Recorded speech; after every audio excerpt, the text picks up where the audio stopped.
Good morning, class. Today, the class covers Chapter 10 of the textbook. The topic is the environment and development.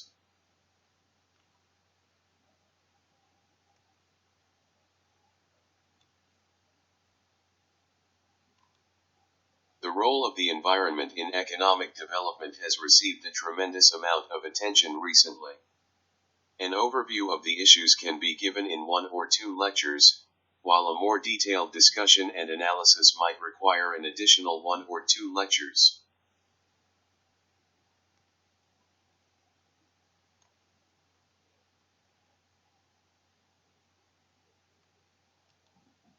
The topic of global warming and climate change and its impact on developing nations, particularly the poor, can be discussed along with the strategies that need to be pursued to impede the pace of global warming and climate change.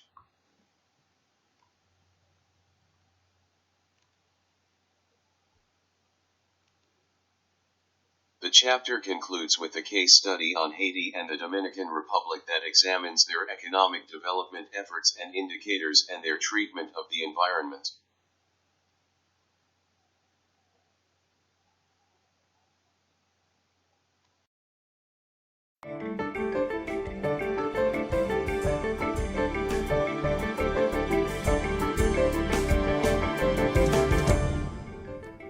Hello, I'm Sami Zaidan. This is Counting the Cost on Al Jazeera, your weekly look at the world of business and economics. This week, why a stronger dollar is becoming a headache for developing market economies.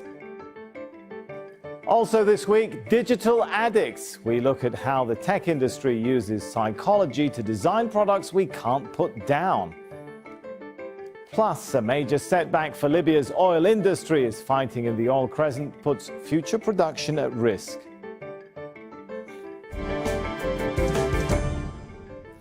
The prospect of a trade war slowing down the world's economy means investors have been reassessing where to put their money. In recent weeks, developing market currencies like the Turkish lira and Argentina's peso have fallen to their weakest levels in months against the US dollar. For the first time, the Fed is the only major central bank raising interest rates, and that's lending support to the dollar.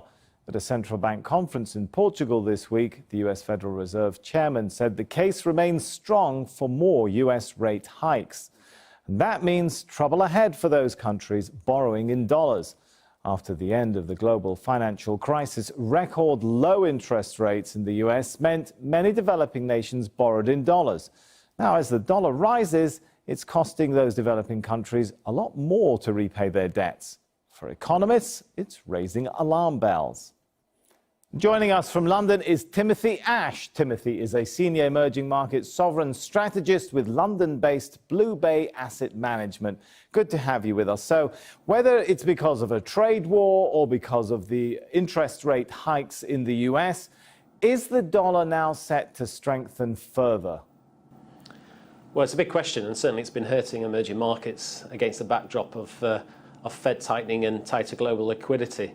I think the consensus is beginning to emerge that basically the trade wars, the dollar probably will end up being a winner from that. I mean, that's been the view over the last couple of weeks. I think helped also by the assumption of weakness in Eurozone, and obviously Euro has been under a bit of downward pressure, not helped by politics in Italy, and then obviously ongoing at the moment are all the immigration concerns or immigration battles in Europe as well. But it does look like the dollar is on an appreciating trend, yeah. Does that mean then that debt stress for developing economies which borrowed in dollars, more of that is now inevitable?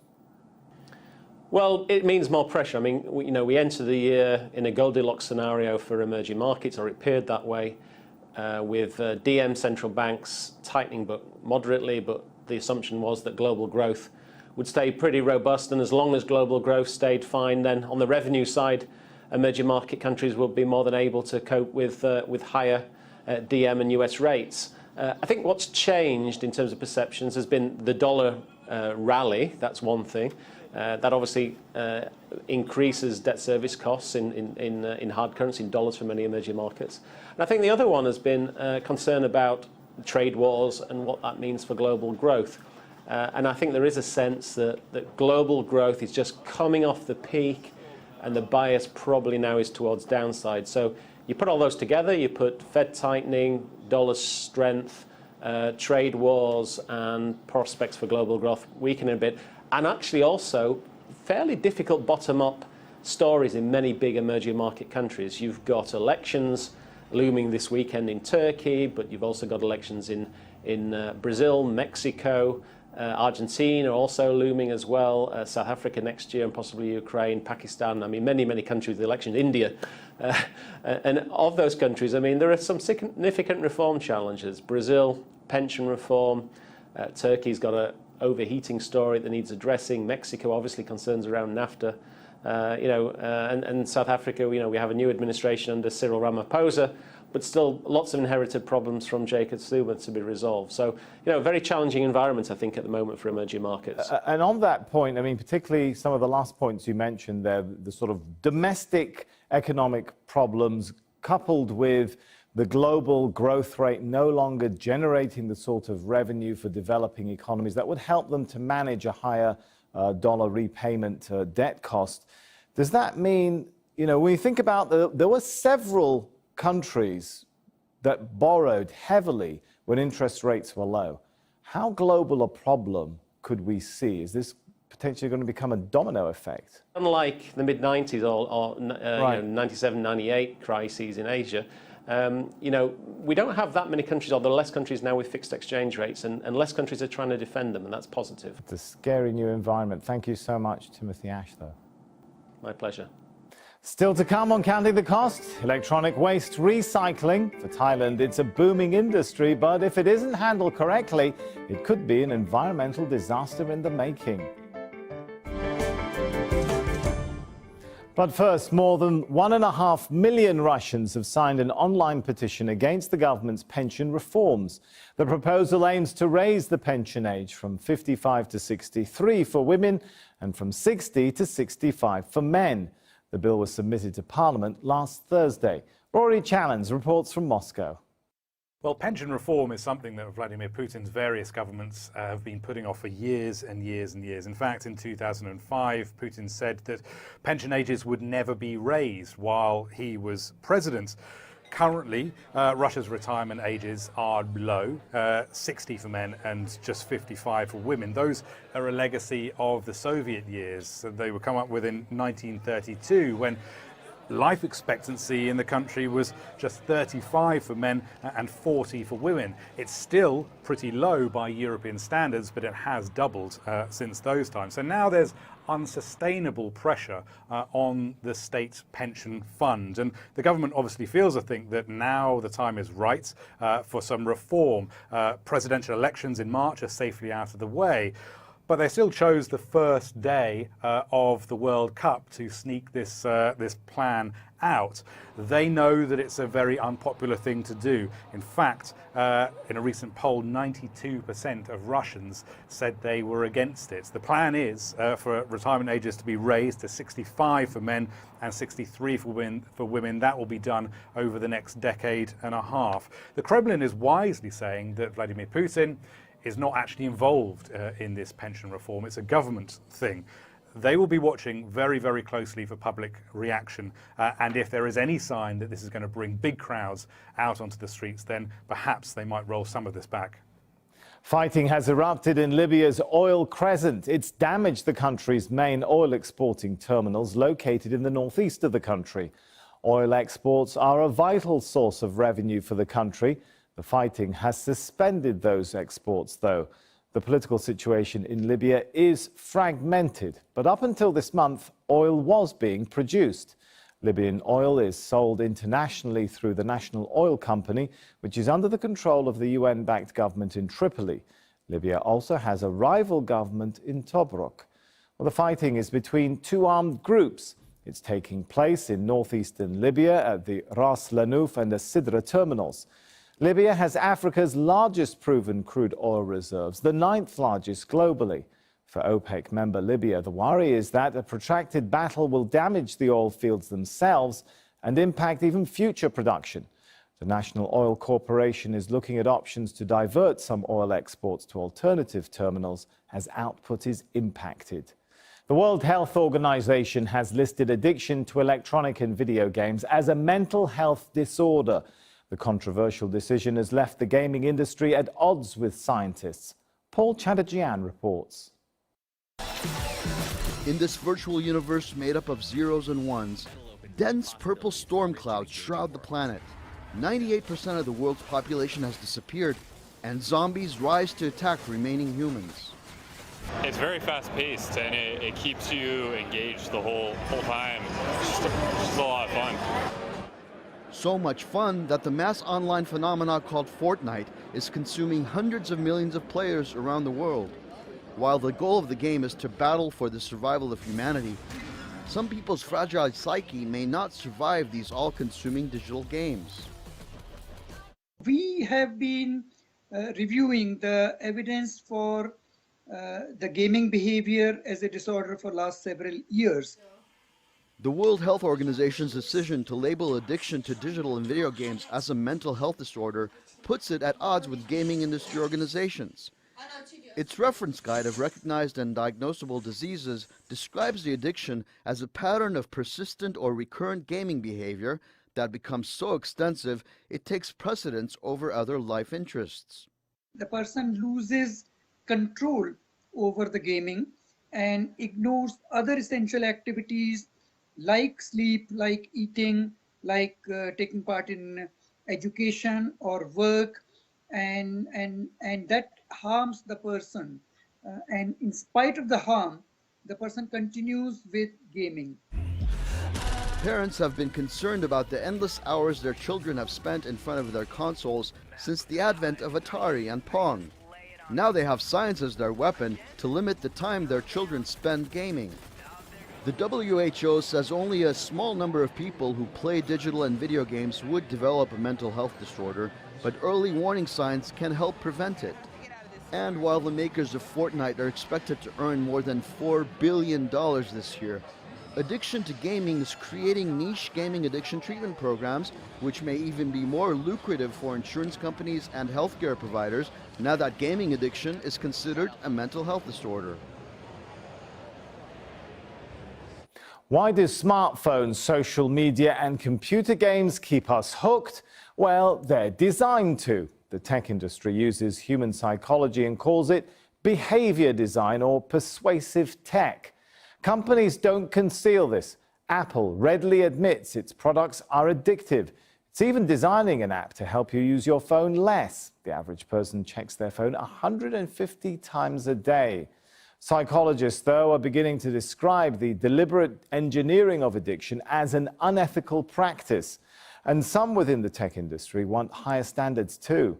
But in the meantime, for a tech company in the attention economy, the more time a user spends online equals more money from ad revenue.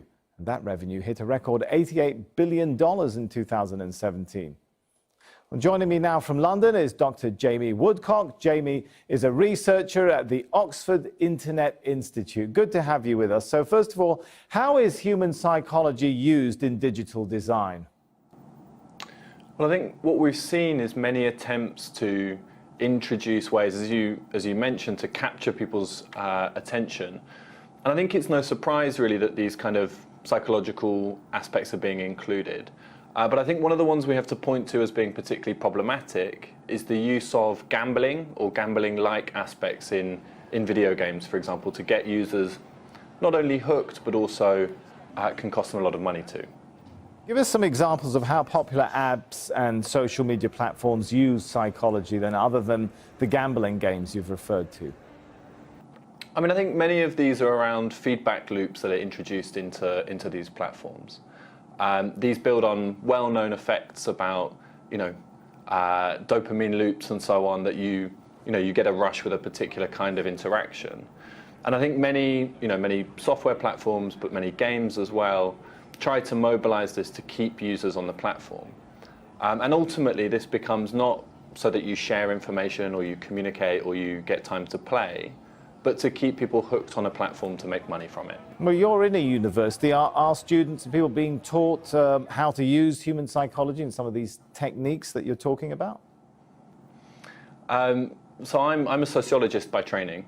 So I think one of the things that we try to teach students is a critical approach to these kinds of forms of media, that perhaps we can look beyond these kind of psychological aspects. Well, I understand in your department, I wasn't trying to blame you personally, but I mean, generally in institutions, educational institutions and universities, is that where it starts, that people are taught these techniques?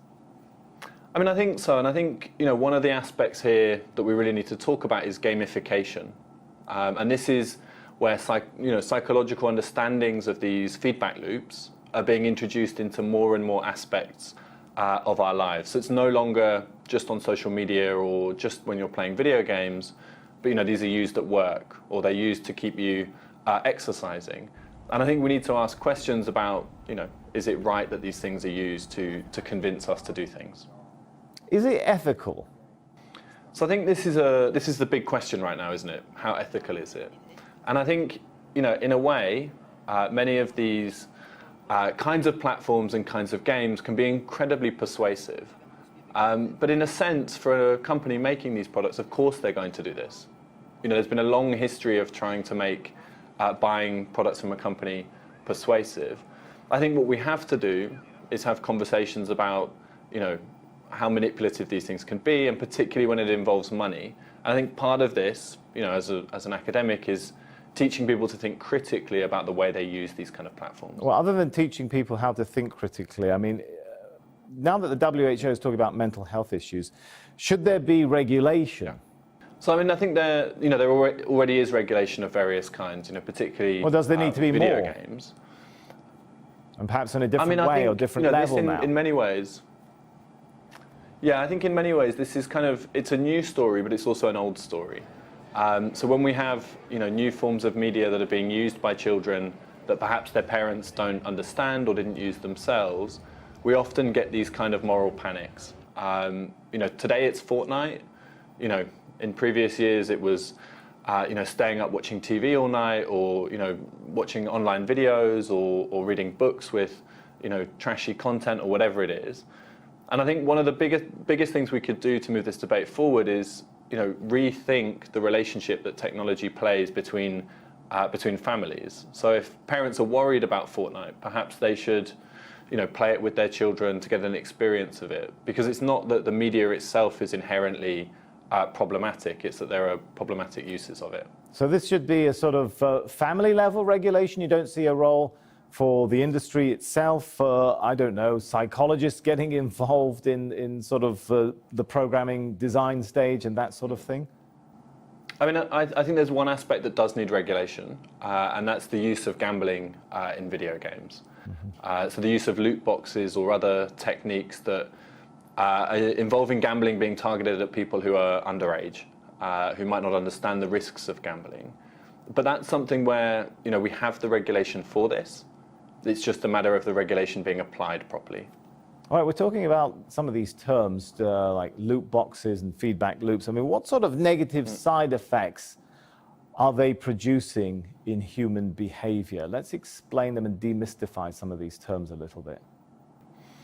So I think, with feedback loops, this is something that's not necessarily a problem. This is something where somebody gains some kind of enjoyment and they're able to go through that process. So it's going on Twitter and finding that your tweet has been liked and retweeted a whole number of times, or it's winning in a video game.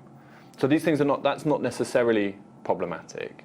But I think when these things are tied into gambling aspects, so a loot box is essentially a reward in a video game where the contents of it is randomized, and so people don't know what they're going to get when they open it up.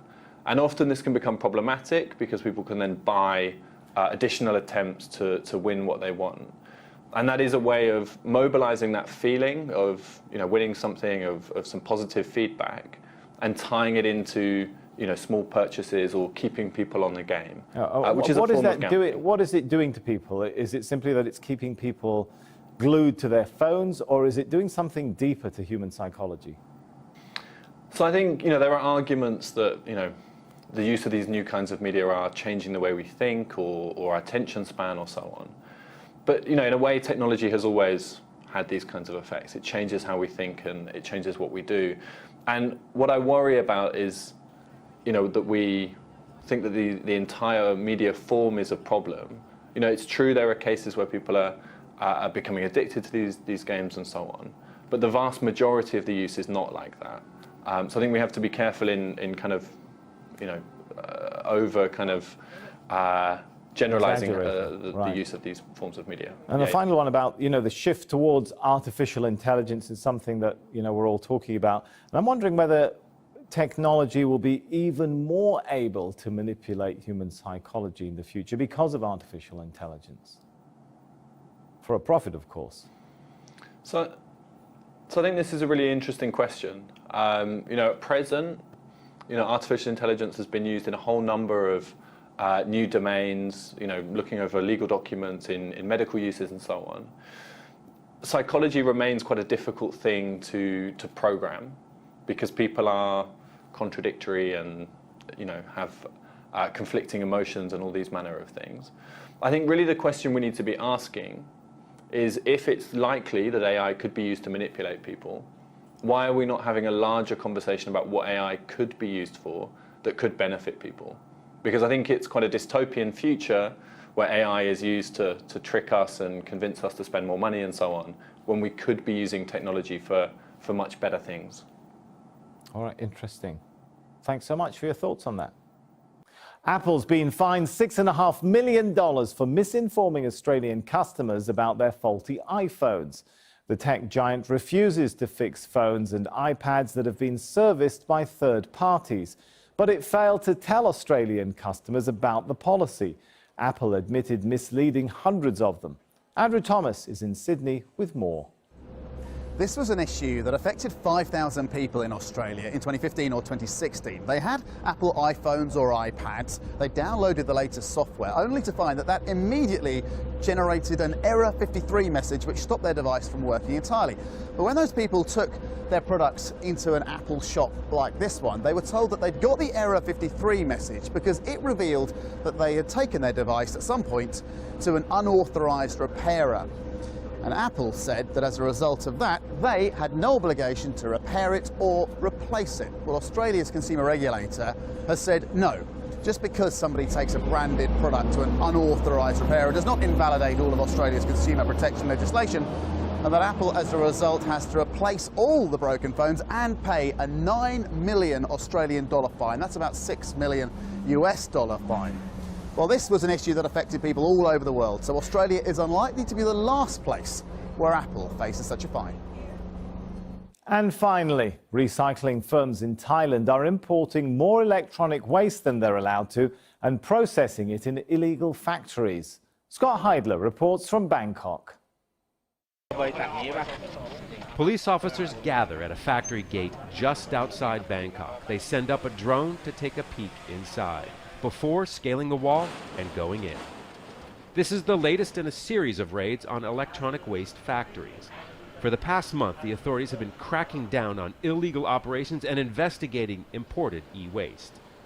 Some companies are bringing in more than they're authorized to import and using illegal factories, like this one. It's the largest raid of its kind yet. Police estimate that there are 6,000 tons of illegal waste in the sprawling compound. Only 7 companies they can import, but now we found out that 5 of 7 they import not directly to their factory, but to another ECON factory. 5 importers have now had their licenses suspended for a year. Intelligence gained on previous raids led police here to this e-plastic facility. It's not even registered to do this kind of work. Now, this is a stack of old router fronts. Now, there are thousands of stacks like this on this facility, and it's clear that this particular one came from overseas. On the back of them, there's a sticker with an American customer service number on it. Customs officials say that the import of plastic material for recycling, including e-waste, totals 200,000 tons for just the first 5 months of this year. That's double the amount for all of last year. I believe that it results from the ban from China in the importation to their country. So the exporting country tend to find some other countries to send to. And Thailand might be one of those countries. Environmental group Greenpeace also thinks the Chinese ban has led to an increase. They're concerned with the contamination electronic waste causes, heavy metal in water and soil, and airborne toxins. But the more immediate concern, there's no specific law that deals directly with e-waste management. So take into account the dumping of electronic waste from other countries. That means we don't have capacity, we don't have facility, and we don't have infrastructure to do that. He says there's enough domestic e-waste to keep the current businesses open. So there's no economic reason for Thailand to take in other countries' garbage. And that's our show for this week. But remember, you can get in touch with us via Twitter. Use the hashtag AJCTC when you do, or drop us an email. countingthecost@aljazeera.net is our address. There's more for you online too at aljazeera.com/CTC. That'll take you straight to our page, which has individual reports, links, and entire episodes for you to catch up on. That's it for this edition of Counting the Cost. I'm Sami Zaidan. For the whole team here, thanks for joining us. The news on Al Jazeera is next.